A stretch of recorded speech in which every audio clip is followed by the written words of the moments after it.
사랑하는 충만하신 하나님 아버지, 오늘 이 아침 하나님 앞에 나아가기를 원합니다. 하나님이 계시는 지성소에 들어가기를 원합니다. 지성소 안에 있는 속죄소에 하나님을 만나며 그 앞에 나가기를 원합니다. 이 자리에 함께하여 주시옵소서. 이 모든 말씀 예수님의 이름으로 기도합니다. 아멘. 우리 다 함께 찬송가 254장 하시겠습니다. 찬송가 254장 내 주의 보혈은, 찬송가 254장입니다.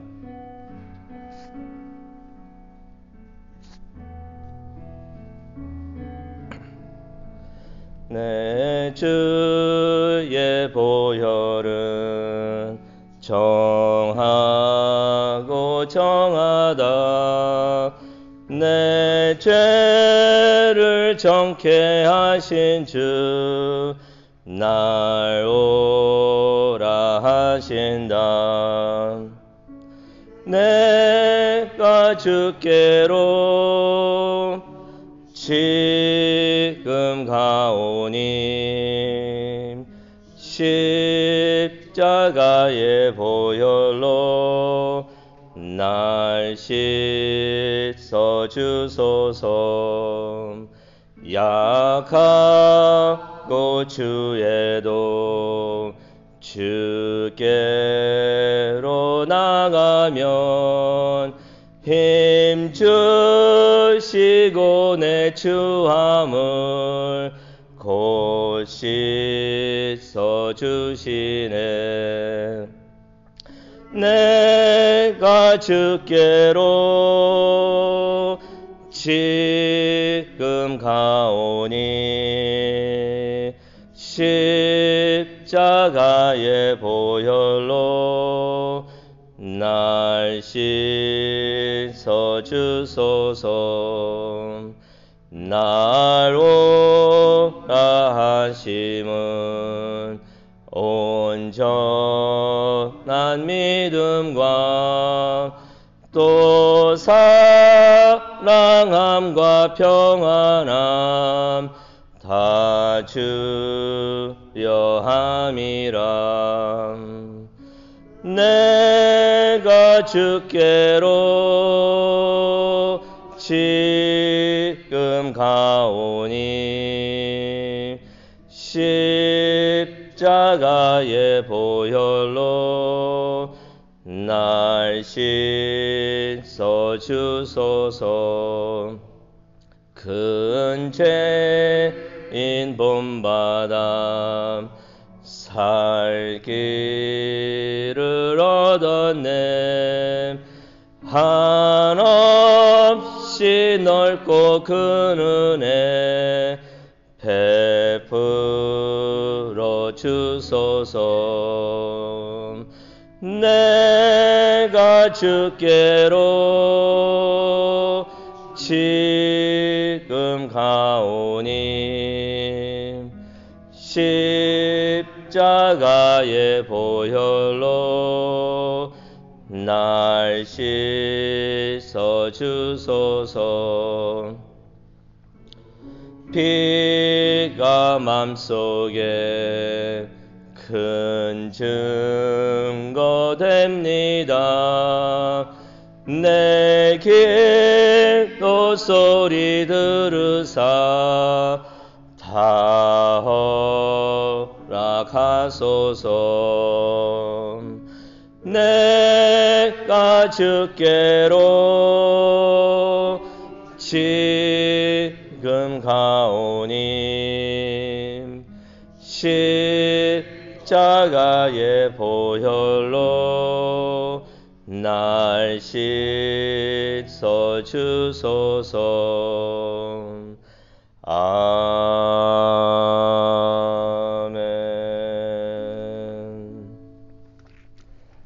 네, 오늘 하나님께서 주시는 말씀 우리 다 함께 보도록 하겠습니다. 출애굽기 37장이 되겠습니다. 출애굽기 37장 1절부터 16절까지의 말씀이 되겠습니다. 출애굽기 37장 1절부터 16절까지의 말씀입니다. 네, 찾으셨으면은 우리 다 함께 읽도록 하겠습니다. 부살렐이 조망목으로 궤를 만들었으니 길이가 2규빗 반, 너비가 1규빗 반, 높이가 1규빗 반이며 순금으로 안팎을 싸고 위쪽 가장자리로 돌아가며 금테를 만들었으며 금고리 넷을 부어 만들어 내 발에 달았으니 곧 이쪽에 2고리요 저쪽에 2고리이며 조망목으로 채를 만들어 금으로 싸고 그 채를 궤 양쪽 고리에 꿰어 궤를 매게 하였으며 순금으로 속죄소를 만들었으니 길이가 2규빗 반, 너비가 1규빗 반이며 금으로 그룹들을 속죄소 양쪽에 쳐서 만들었으되 한 그룹은 이쪽 끝에 한 그룹은 저쪽 끝에 곧 속죄소와 한 덩이로 그 양쪽에 만들었으니 그룹들이 그 날개를 높이 펴서 그 날개로 속죄소를 덮었으며 그 얼굴은 서로 대하여 속죄소를 향하였더라. 그가 또 조망목으로 상을 만들었으니 길이가 1규빗, 너비가 1규빗, 높이가 1규빗 반이며 순금으로 싸고 위쪽 가장자리로 돌아가며 금테를 둘렀으며 그 주위에 손바닥 너비만한 턱을 만들고 그 턱 주위에 금으로 테를 만들었고 상을 위하여 금고리 넷을 부어 만들어 내 발 위, 내 모퉁이에 달았으니 그 고리가 턱 곁에 있어서 상을 매는 채를 꿰게 하였으며 또 조망목으로 상 맬 채를 만들어 금으로 쌌으며 상 위의 기구 곧 대접과 숟가락과 잔과 따르는 병을 순금으로 만들었더라. 아멘. 하나님이 계획하시고 하나님이 만드시는 성막에 대해서 또 성막 안에 들어가는 기구에 대해서 다시 한번 생각하고자 합니다. 이 자리에 오셔서 말씀을 직접 전하여 주시옵시고 하나님의 음성을 들을 수 있는 귀한 시간 또 하나님과 대화를 나누는 귀한 시간 될 수 있도록 하나님 인도하여 주시옵소서. 예수님의 이름으로 기도합니다. 아멘. 흔히 교회를 하나님의 집이라고 표현을 합니다.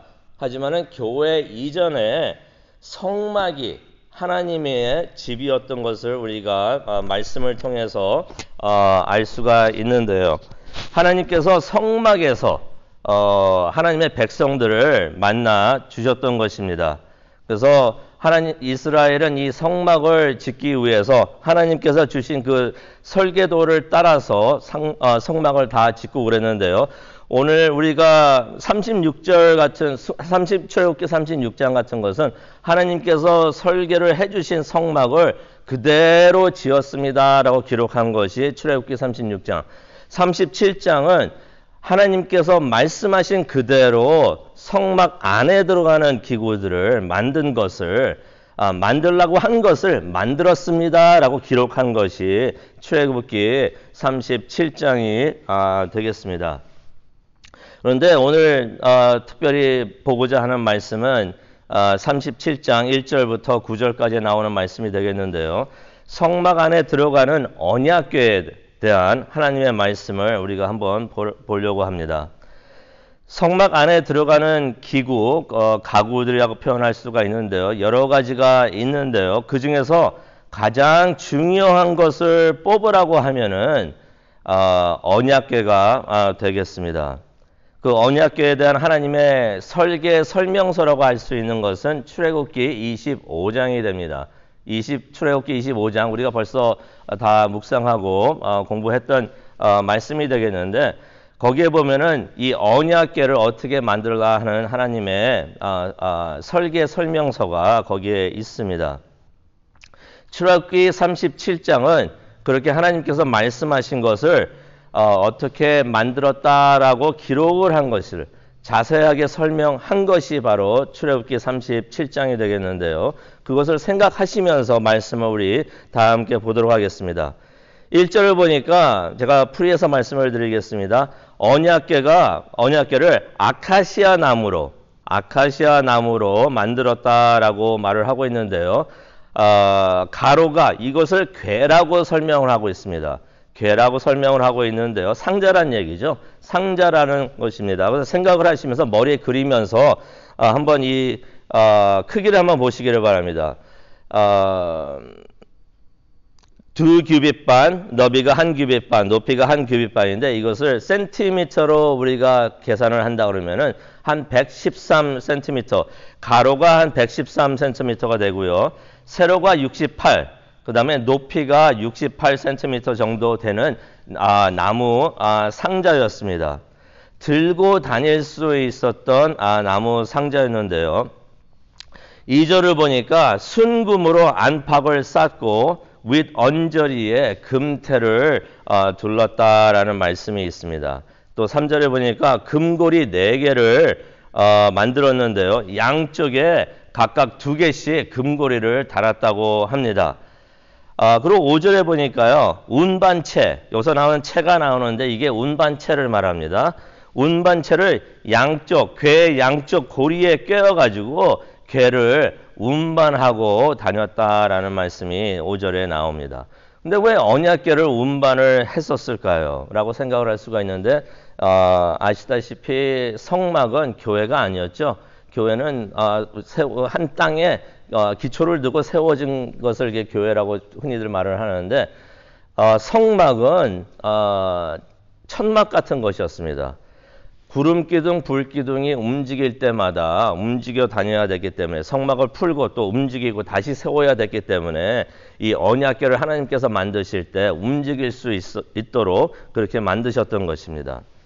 그런데 언약궤를 궤라고 표현을 하고 있습니다. 상자라는 말입니다. 상자라는 말은 보통 그 상자에 무엇을 넣었다는 의미가 있는데요. 그 언약궤 안에는 무엇이 들어갔는가?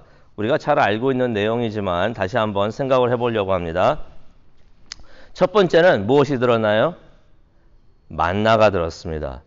40년 동안 광야를 지날 때 하나님께서 주신 빵입니다. 빵. 하나 성경에서는 떡으로 표현을 하고 있는데요. 빵입니다. 빵을 하나님께서 40년 동안 주셨던 것이에요.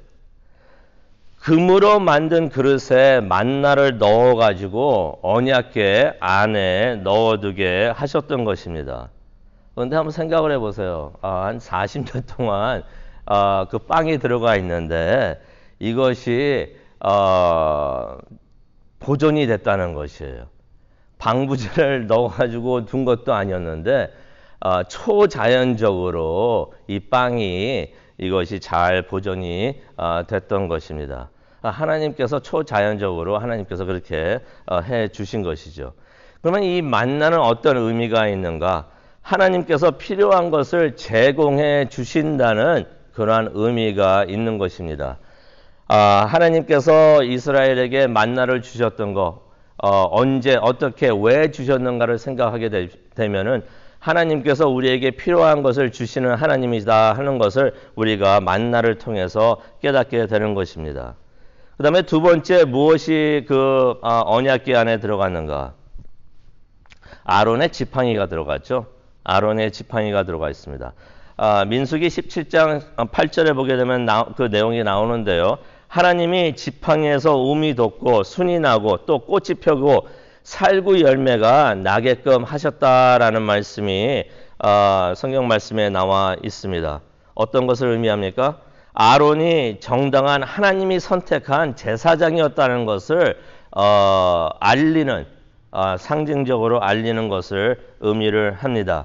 그것은 이스라엘이 순종해야 되는 하나님의 권위가 바로 이것이다라고 하나님의 권위를 상징하고 있는 것입니다. 그 다음에 맨 마지막으로 우리가 잘 알고 있는 십계명이 그 언약궤 안에 들어갔던 것입니다. 십계명은 흔히 잘못 생각하면은 하나님이 뭐 하라 하지 말라 했던 그 말씀이라고 생각할 수도 있지만은 이것은 십계명은 언약을 의미를 합니다.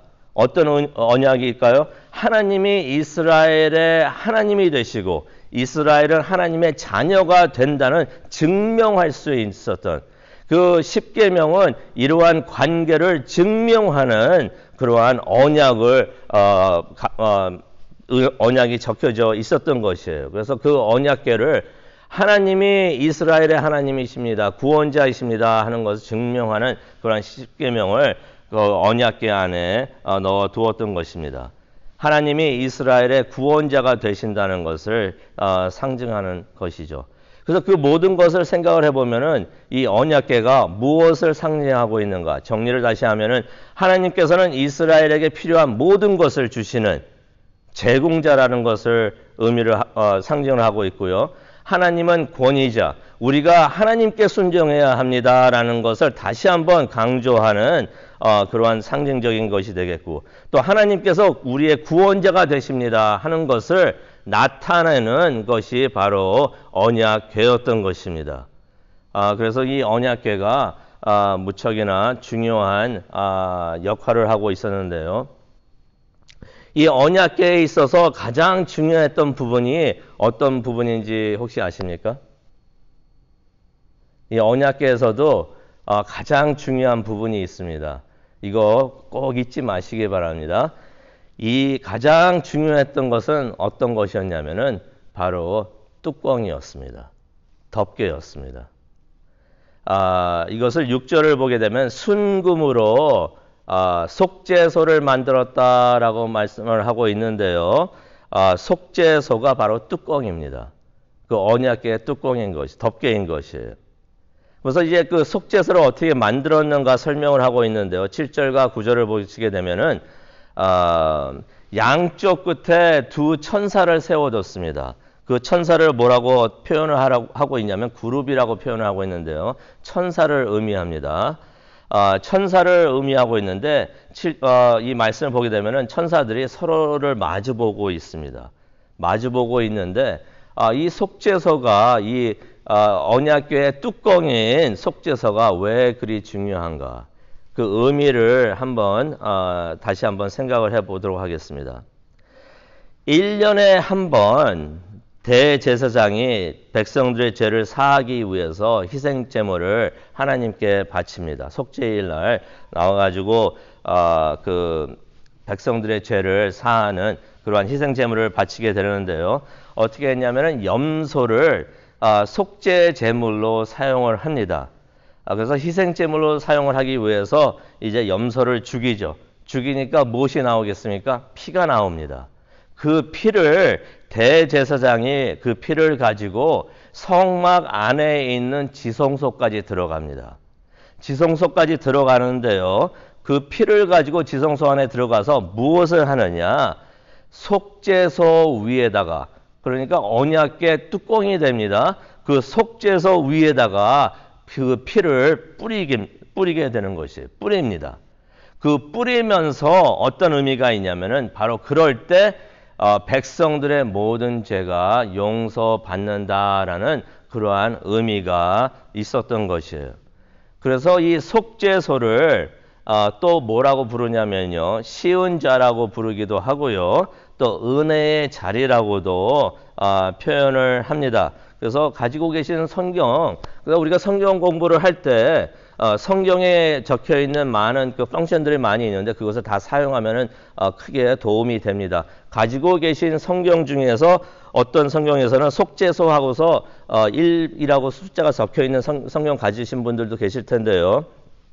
밑을 보게 되면은 쉬운 자, 또 은혜의 자리라고 표현이 되어 있는데 바로 그 의미를 말합니다. 이 속죄소를 쉬운 자, 은혜의 자리라고 하는 이유가 바로 이곳에서, 이 속죄소가 바로 이곳에서 하나님께서 백성들에게 은혜를, 자비를 베풀어 주셨다라는 의미가 있기 때문입니다. 염소의 피를 뿌려서 모든 백성들의 죄를 깨끗하게 소멸시켜 주시고 용서해 주시니까 이 뚜껑이 그렇게 중요했던 것이에요. 그래서 속죄소를 쉬운 자, 은혜를 베푸는 자리라고, 은혜의 자리라고 그렇게 표현을 하는 것입니다. 그래서 속죄제의 그 피가 생각해 보시길 바랍니다. 그 염소의 피, 속죄제의 피가 백성들의 죄를 용서하게 하고, 이건 또 로마서 3장 25절에 나오는 말씀이 돼요. 그 말씀을 풀이하면은 백성들의 죄를 다 용서하고 또 하나님의 죄에 대한 그러한 노여움을 면하게 한다라는 그러한 의미가 있는 것입니다. 그런데 이 속죄소를 보면서 우리가 예수님의 은혜를 기억하기를 원하는데요. 이 말씀을 하고 제가 말씀을 마치도록 하겠습니다. 이 속죄소에 대한 그 말씀은 로마서 3장 25절. 지금은 시간이 없지만 나중에 한번 적어두셨다가 가서 읽으시고 꼭 반드시 밑줄 그시기 바랍니다. 어떻게 보면 성경에 나오는 그런 신학에 대한 말씀 중에서 가장 중요한 구절을 성경에서 한 개를 딱 뽑으라 하면은 로마서 3장 25절이 됩니다. 이유가 이렇습니다. 예수님의 은혜를 말씀을 해주고 있는데요. 로마서 3장 25절이 예수님께서 우리를 위한 속죄제가 되어 주셨다라는 말씀이 나옵니다. 그래서 예수님께서 십자가에서 흘리신 피가 속죄소 위에 뿌려지게 되는데요. 그 피가, 예수님의 피가 어떤 역할을 하는가? 속죄소 위에 뿌렸던 염소의 피와 같이 우리의 모든 죄를 다 씻어주시고 또 하나님의 심판을 면하게 해 주신다라는 말씀이 바로 로마서 3장 25절에 나오는 것입니다. 오늘 이 말씀을 생각을 하면서 기도하는 시간을 갖기를 원하는데요. 우리가 하나님께서 임재하시는 지성소 안에 들어가기를 원합니다. 성막들에만 들어가는 것이 아니라 그냥 성소에만 들어가는 것이 아니라 지성소 안에 들어가기를 원합니다. 하나님이 임재하시는 바로 그것을 상징하는 지성소 안에 들어가기를 원해요. 그래서 그곳에 들어가서 우리의 모든 죄를 다 용서받기를 원합니다. 용서받고 구원을 얻기를 원합니다. 구원을 얻는다는 것은 죄가 우리를 구속하고 있는 것들이 있는데 그 모든 것들로부터서 해방이 된다는 것이에요. 해방이 될 때 비로소 우리 마음에 평안이 옵니다. 우리 마음에 기쁨이 있습니다. 우리 마음에 감사가 있게 되는 것이에요. 지성소 안에 들어가기를 원합니다. 지성소 안에 그 속죄소 위에 뿌려진 예수님의 피로, 예수님의 공로로 우리가 기쁨과 평안과 감사를 얻기를 원합니다.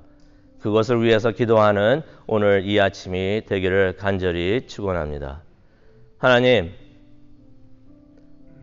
속죄소를 생각을 하면서 언약궤를 생각하면서 다시 한번 예수님을 생각을 합니다. 예수님의 은혜를 생각을 하면서 감사하며 또 예수님을 통해서 얻게 되는 기쁨과 그 은혜를 다시 한번 생각을 합니다. 하나님 감사합니다.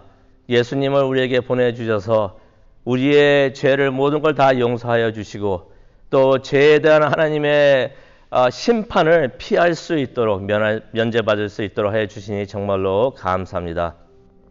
감사하면서 하나님 앞에 나아가는 이 기도의 시간 될 수 있도록 하나님 은혜 내려 주시옵소서.